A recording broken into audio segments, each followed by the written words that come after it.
बिस्मिल्लाहिर्रहमानिर्रहीम। आज की हमारी वीडियो के अंदर हम यूरिनरी जो हमारे पास सिस्टम है उसकी हिस्टोलॉजी को डिस्कस कर रहे हैं। यूरिनरी सिस्टम की हिस्टोलॉजी के अंदर जो हमारे पास यूरिनरी सिस्टम के कंपोनेंट हैं उनको पढ़ना ज़्यादा ज़रूरी है। तो सबसे पहले हमारे पास हैं दो किडनीज़ के बाद हमारे पास हैं दो यूरेटर्स के बाद हमारे पास एक यूरिनरी ब्लैडर है।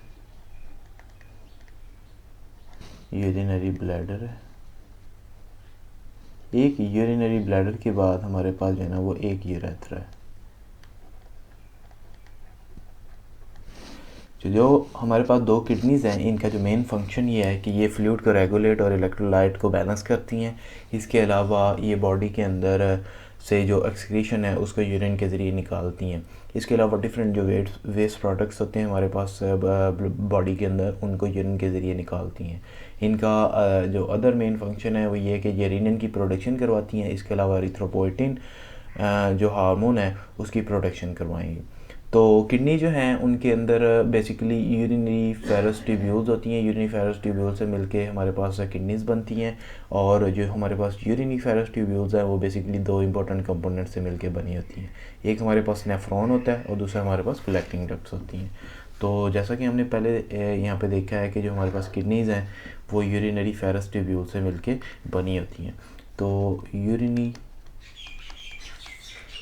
फेरस जो हमारे पास ट्यूब्यूल्स हैं वो मिलके किडनी बनाती हैं। और यूरिनरी फेरस ट्यूब्यूल बेसिकली दो इंपॉर्टेंट कंपोनेंट से मिलके बनी होती हैं। पहला कंपोनेंट जो है ना वो हमारे पास नेफ्रॉन है और जो दूसरा कंपोनेंट है वो हमारे पास कलेक्टिंग ट्यूब्यूल्स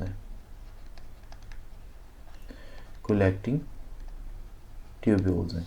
अब जो हमारे पास नेफ्रॉन है, नेफ्रॉन का जो मेन फंक्शन है, ये नेफ्रॉन जो है ये प्रोड्यूस करता है और सिक्रीट करता है यूरिन को। और जो हमारे पास कलेक्टिंग डक्ट्स हैं ये कंसंट्रेट करती हैं और एक्सक्रीट करती हैं यूरिन को।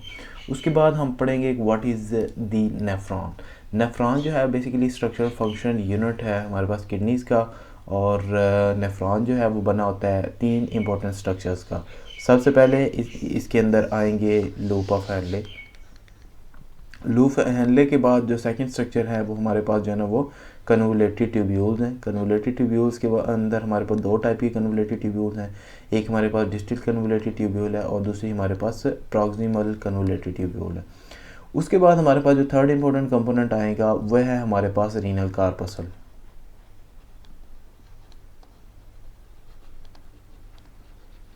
रीनल कार्पसल जो चार चीज़ों से मिलकर बना होता है। एक हमारे पास बोमेन कैप्सूल है, दूसरी हमारे पास ग्लोमेरुलोकैपिलरी है, तीसरी हमारे पास आर्टेरियोल्स हैं। आर्टेरियोल दो टाइप की होती हैं, एक अफेरेंट है और दूसरी इफेरेंट आर्टेरियोल्स हैं। और जो चौथा इंपॉर्टेंट कंपोनेंट है वो हमारे पास है स्पोर्टिंग मेसेंजर सेल्स। तो ये चारों चीज़ें मिलकर रीनल कार्पसल बनाती हैं। उसके बाद हमारे पास आता है रीनल कार्पसल।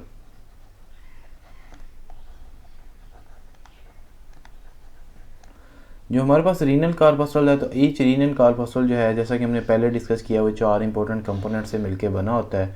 उन चार इंपॉर्टेंट कंपोनेंट्स में सबसे पहले हमारे पास आएगा बोमेन्स कैप्सूल।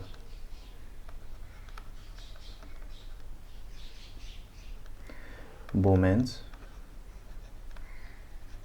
कैप्सूल जो बोमेन्स कैप्सूल है ये बेसिकली सराउंड्स दी वस्कुलर ग्लोमेरुलस। ये वस्कुलर जो ग्लोमेरुलस होता है उसको सराउंड करता है। और इसकी एक आउटर लेयर होती है और एक इनर एपिथेलियल लेयर होती है। दो इसकी जो है वो एपिथेलियल लेयर होती हैं और उन दोनों लेयर्स के दरमियान एक बोमेन या कैप्सुलर स्पेस होती है।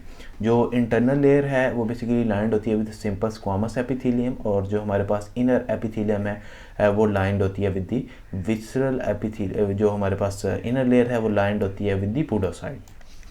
जो हमारे पास बोमेन कैप्सूल है ये बेसिकली कैप्सूल लाइक स्ट्रक्चर है और ये दो चीज़ों से मिलकर बना, दो लेयर से मिलकर बना होता है। एक हमारे पास जो है वो आएगी आउटर लेयर और दूसरी लेयर है हमारे पास इनर लेयर। जो हमारे पास आउटर लेयर है उसके अंदर जो एपिथेलियम होगी वो सिंपल स्क्वामस एपिथेलियम होगी। सिंपल स्क्वामस एपिथेलियम होगी। उसके बाद हमारे पास आएगी दूसरी इनर लेयर। तो हमारे पास जो इनर लेयर है वो बेसिकली लाइंड होती है विद पोडोसाइट। तो पोडोसाइट जो है ना इन्हें लाइन करते हैं। अब हम देखते हैं व्हाट आर द पोडोसाइट्स।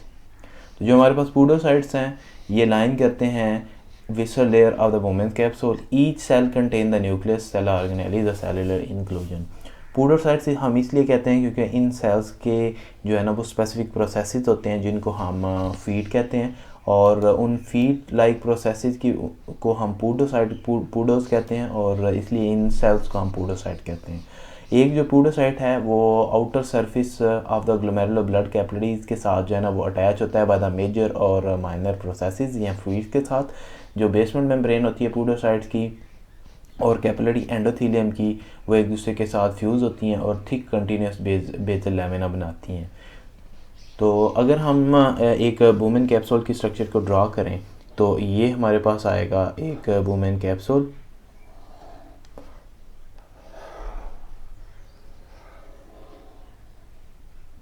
ये हमारे पास एक बूमेन कैप्सूल है। अब बूमेन कैप्सूल की आपको यहाँ पे जो है ना वो दो लेयर्स नज़र आएंगी। एक लेयर ये वाली है और दूसरी लेयर जो है वो है ये वाली लेयर। अब ये जो दोनों लेयर्स हैं इन दोनों की जो स्ट्रक्चरल कंपोनेंट है वो हमारे पास यहाँ पे डिफरेंट होंगे। जो ये है हमारे पास, ये है हमारे पास पैराइटल लेयर, और ये लेयर हमारे पास विसरल लेयर है। अब जो विसरल लेयर है ये बनी होती है पूडोसाइट की। पूडोसाइट जो है ना वो हमारे पास स्पेसिफिक सेल्स होते हैं जिनके फीड्स होते हैं, इस तरह के हमारे पास सेल्स होते हैं।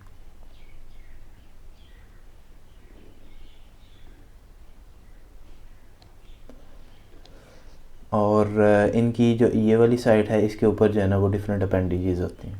फॉर एग्जांपल अगर हम ऐसे ड्रा करें तो ये हमारे पास एक पूडोसाइट आएगा, ये दरमियान में इसके न्यूक्लियस का एरिया आएगा, यहाँ पे न्यूक्लियस प्रेजेंट होगा, और ये ऐसे हमारे पास एक पूडोसाइट आए।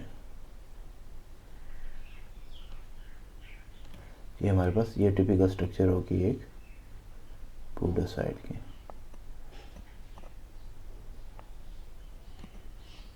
ये हमारे पास पूडोसाइट आएंगे। अब होगा ये कि दूसरी साइड पे हमारे पास जो है ना वो कैपिलरीज आएंगी जिसको हम ग्लोमेरुलस कहते हैं। ग्लोमेरुलस की हमारे पास जो कैपिलरीज होंगी वो एक साइड से एंटर होंगी, दूसरी साइड से जो है ना वो एग्जिट कर जाएंगे। फॉर एग्जांपल ये इस साइड से हमारे पास जो कैपिलरीज हैं वो एंटर हो रही हैं और इस साइड से वो कैपिलरीज जो हैं वो जो आर्टेरियोल्स की फॉर्म में यहाँ से एग्जिट कर रही हैं। अब होता ये है कि जो हमारे पास ये वाली एपिथेलियम है, ये वाली जो एंडोथेलियम आएगी इन कैपिलरीज की, वो सिंपल स्क्वामस होगी। जो फ्लैट सेल्स यहाँ पे प्रेजेंट होंगे और उनका जो है ना वो फ्लैट न्यूक्लियस होगा सेंट्रल। ये हमारे पास एक लेयर है, और ये जो यहाँ पे आएगी ये हमारे पास सेकंड लेयर है सेल्स की।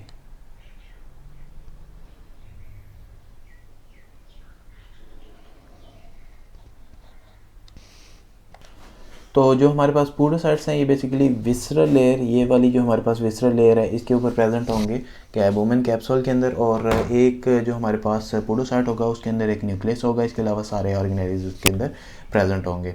ये हम देख सकते हैं कि ये हमारे पास एक टिपिकल स्ट्रक्चर है। ये वाला हमारे पास फुट वाला एंड है, और ये हमारे पास जो है ना वो दूसरा जो वुमेन कैप्सूल वाली स्पेस है उस वाला एंड है। ये यहाँ पे इस चीज़ का एंड है, और ये वाला जो एंड है ये हमारे पास जो है ना वो बेसमेंट मेम्ब्रेन के साथ अटैच होता है। ये बेसमेंट मेम्ब्रेन के साथ फ्यूज़ होगा। बेसमेंट मेम्ब्रेन के अलावा जो है ये जो हमारे पास कैपिलरीज आ रही हैं, कैपिलरीज की जो एंडोथेलियम के साथ फ्यूज़ होके ये कंटिन्यूस लैमिना बनाएगा। तो बेसमेंट मेम्ब्रेन ऑफ जो हमारे पास ब्लड की कैपिलरी है, ब्लड की कैपिलरी यहाँ से गुजर रही है, तो इस ब्लड कैपिलरीज की जो बेसमेंट मेम्ब्रेन है उसकी और पूडोसाइट्स के दरमियान जो है ना आपस में एक जो है वो फ्यूजन होगी। फ्यूजन की वजह से वो एक कंटिन्यूस बेसमेंट मेम्ब्रेन या बेसल लैमिना जो है ना वो यहाँ पे बन जाएगा। तो बेसल लैमिना जो है एज ए बेसमेंट मेम्ब्रेन के तौर पे काम करता है। जो माइनर प्रोसेसेस पूडोसाइट्स के वो इम्प्लीमेंटेड होते हैं बेसल लैमिना के ऊपर। वो जो हमारे पास यहाँ पे माइनर जो प्रोसेस हैं ये बेसल लैमिना के साथ अटैच होंगे, और there are minute areas between the implanted ends of these minor processes. तो जो हमारे पास ये वाले जो माइनर प्रोसेसेस हैं इनके दरमियान जो है वो माइन्यूट एरियाज़ होंगे, और जो कि फिल्ट्रेशन स्लिट्स जिनको हम कहते हैं, फिल्ट्रेशन स्लिट्स जो हैं वो बेसिकली डायफ्राम से कवर्ड होती हैं, और जो स्लिट्स होती हैं स्लिट्स और डायफ्राम जो है वो इंपॉर्टेंट रोल प्ले करते हैं in the process of filtration. तो ये थी हमारे पास जनरल स्ट्रक्चर पूडोसाइट्स की। उसके बाद आता है हमारे पास ग्लोमेरुलर ब्लड कैपिलरीज। जो ग्लोमेरुलर ब्लड कैपिलरीज हैं उसमें ये होता है कि एक वस्कुलर पूल होता है और एक हमारे पास जो है ना वो यूरिनरी पूल होता है। यहाँ पे आप देख सकते हैं कि ये हमारे पास जो है ना वो एक कैपिलरी है। कैपिलरी के अंदर हमारे पास जो है ना वो दो एंड है, एक हमारे पास जो है ना वो इफेरेंट एंड है जो कि जो ब्लड है उसको लेके किडनीज की तरफ आ रहा है। दूसरा हमारे पास जो है ना वो, तो यहाँ पे जो हमारे पास आर्टरियोल्स जो कि ब्लड लेके आ रही हैं उनको हमारे पास कहते हैं कि ये हमारे पास जो है ना अफेरेंट आर्टरियोल्स हैं, ये हमारे पास अफेरेंट आर्टरियोल्स हैं और ये हमारे पास इफेरेंट आर्टरियोल्स हैं। तो जो हमारे पास अफेरेंट आर्टरियोल्स हैं ब्लड को लेके आएंगी ग्लोमेरुलस के अंदर। ग्लोमेरुलस से बाहर जो है ना फर्दर यहाँ पे आके डिफरेंट टफ वाले है जो है ना वो कैपिलरीज बनेंगी, उसके बाद जो है ना यहाँ से एग्जिट कर जाएगा। और जो एंडोथीलियम होती है हमारे पास ग्लोमेरुलर कैपिलरीज की, वो basically there is a thick membrane formed of the following 3 layer. तो सबसे पहले हमारे पास जो एंडोथीलियम होती है कैपिलरीज की वो फेनस्टर्ड होती है। तो जो हमारे पास जो एंडोथीलियम आएगी वो स्क्वामस, सिंपल स्क्वामस एपिथेलियम की होगी, लेकिन इसके दरमियान में जो है ना वो डिफरेंट पोर्स होंगे। ये जो पोर्स हैं इनका जो डायमीटर होता है वो बेसिकली 100 नैनोमीटर तक होता है। 100 नैनोमीटर तक इनका जो डायमीटर है वो प्रेजेंट होता है। ये यहाँ से डिफरेंट जो हमारे पास सब्सटेंसेस हैं वो फिल्टर होके वुमेन स्पेस के अंदर चले जाएंगे। उसके बाद होता ये है कि जो हमारे पास ये वाली एंडोथीलियम है कैपिलरीज की, ये रेस्ट कर रही होती है, ये प्रेजेंट होती है द थिक बेसमेंट मेम्ब्रेन। एक जो थिक बेसमेंट मेम्ब्रेन है वो इसके नीचे प्रेजेंट होगी, थिक बेसमेंट मेम्ब्रेन प्रेजेंट होगी।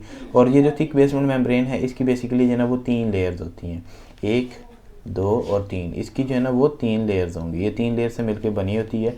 एक जो हमारे पास सबसे आउटर लेयर है वो हमारे पास पेल लेयर होगी, उसके बाद हमारे पास सेंट्रल लेयर होगी, उसके बाद हमारे पास जो है ना सेंट्रल लेयर आती है। सेंट्रल लेयर जो है ना उसको हम डार्क लेयर कहते हैं। और उसके बाद हमारे पास जो है ना वो इनर लेयर आती है। इनर लेयर जो है वो भी अगेन पेल लेयर होती है। जो हमारे पास आउटर लेयर है वो उसको लूसिडा एक्सटर्ना कहते हैं, लूसिडा एक्सटर्ना कहेंगे।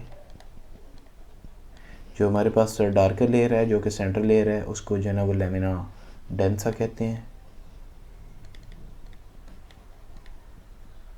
उसको हम लेमिना डेंसा कहते हैं।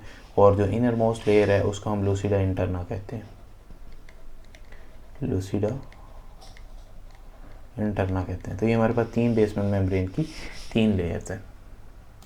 उसके बाद हमारे पास जो चौथा कंपोनेंट आ रहा है जो कि मिलके हमारे पास जो है ना वो कार्बासल बनाएगा, वो है हमारे पास मेसेंजियल सेल्स। जो हमारे पास मेसेंजियल सेल्स हैं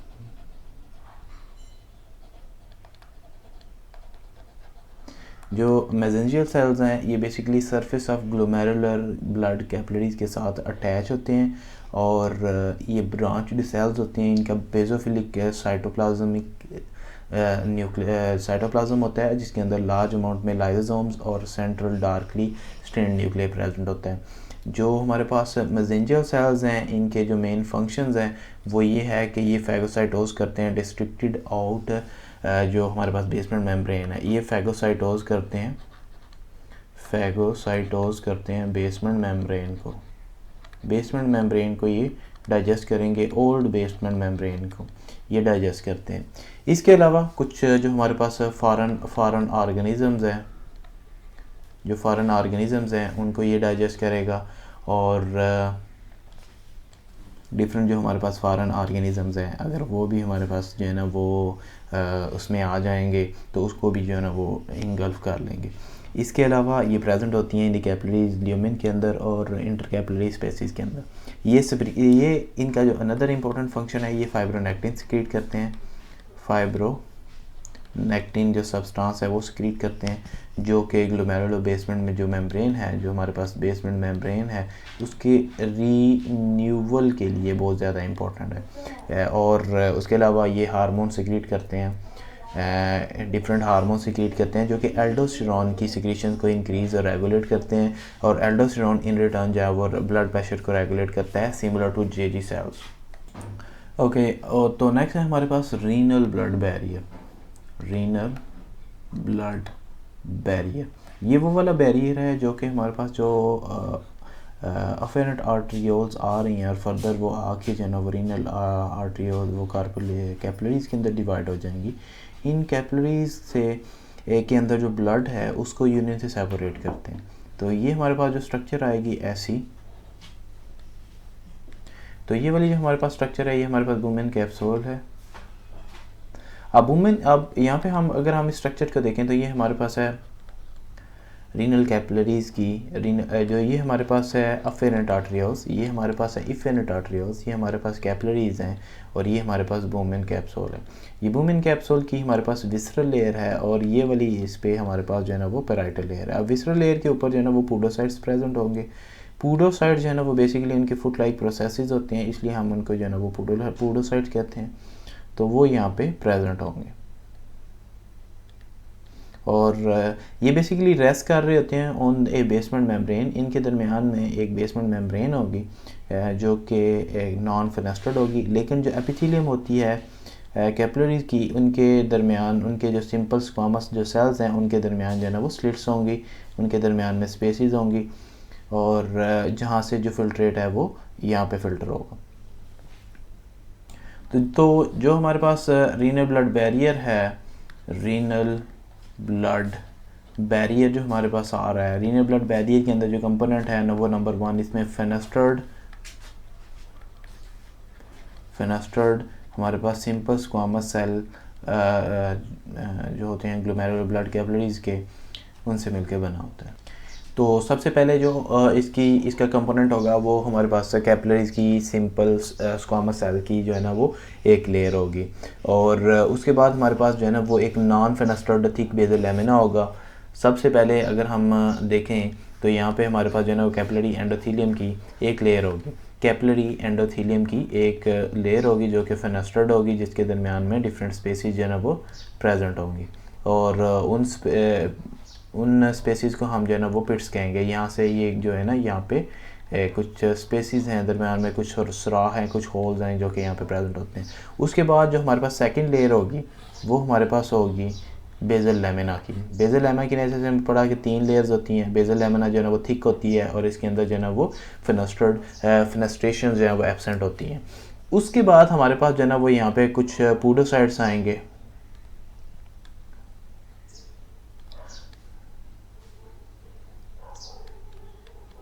ये हमारे पास जो है ना डिफरेंट पोडोसाइट जो है ना वो यहाँ पे प्रेजेंट होंगे। तो ये 3 इंपॉर्टेंट स्ट्रक्चर जो है ना ये मिलके जो है हमारे पास रीनल ब्लड बैरियर बनाती हैं, जो कि ब्लड को यूरिन के अंदर एंटर होने से रोकती हैं।